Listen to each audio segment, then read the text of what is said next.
السلام علیکم۔ حضرت ابوبکر صدیق رضی اللہ عنہ بچپن ہی سے بڑے پاک باز، صاف گو، امانت دار اور دیانت دار تھے۔ بیہودہ قسم کے مشاغل سے شروع ہی سے نفرت کرتے تھے۔ اسلام قبول کرنے سے پہلے کبھی شراب نہیں پی اور کبھی کوئی شعر نہیں کہا۔ ایک اجتماع میں حضرت ابوبکر صدیق رضی اللہ عنہ سے کسی نے پوچھا، کیا دین اسلام سے سرفراز ہونے سے پہلے آپ رضی اللہ عنہ نے کبھی شراب پی تھی؟ تو آپ رضی اللہ عنہ نے فرمایا، پناہ بخدا، میں نے کبھی شراب نہیں پی۔ پوچھنے والے نے پھر سوال کیا کہ آپ رضی اللہ عنہ نے ایسا کیوں نہیں کیا؟ آپ رضی اللہ عنہ نے جواب دیا، اس لیے نہیں پی کہ عزت و ناموس محفوظ رہے، مروت باقی رہے، کیونکہ شراب نوشی سے مروت باقی نہیں رہتی۔ اس تمام واقعے کا علم تاجدار حرم صلی اللہ علیہ وسلم کو بھی ہوا تو آپ صلی اللہ علیہ وسلم نے 2 مرتبہ ارشاد فرمایا، ابو بکر نے سچ کہا۔ صدیق اکبر رضی اللہ عنہ کو سب سے بڑا اعزاز یہ حاصل ہے کہ وہ مردوں میں سب سے پہلے دائرہ اسلام میں داخل ہوئے، کیونکہ وہ حضور صلی اللہ علیہ وسلم کے بچپن کے دوست اور ساتھی تھے۔ وہ حضور صلی اللہ علیہ وسلم کی صداقت و دیانت اور ان کی حیات طیبہ سے خوب واقف تھے۔ یہی وجہ ہے کہ جب آن حضرت صلی اللہ علیہ وسلم نے اپنی نبوت کا اعلان فرمایا تو صدیق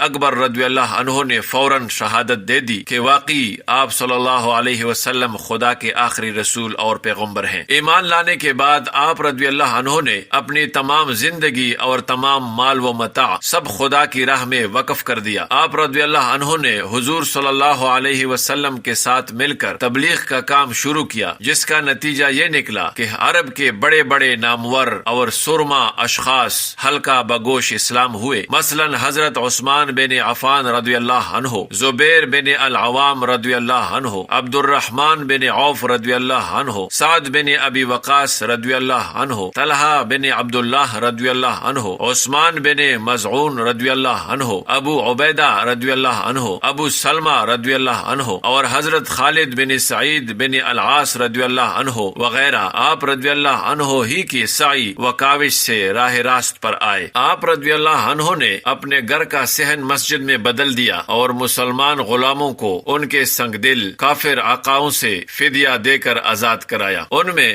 حضرت بلال رضی اللہ عنہ، عامر بن فہیرہ، عمر بندبہ رضی اللہ عنہم قابل ذکر ہیں۔ اپنی لخت جگر حضرت عائشہ رضی اللہ عنہا کا عقد حضور صلی اللہ علیہ وسلم سے کیا۔ دوستو، اللہ تعالی ہمیں حضور صلی اللہ علیہ وسلم کی سنتوں پر اور صحابہ کرام رضی اللہ عنہم کے نقش قدم پر چلنے کی توفیق عطا فرمائے، آمین۔ السلام علیکم ورحمۃ اللہ وبرکاتہ۔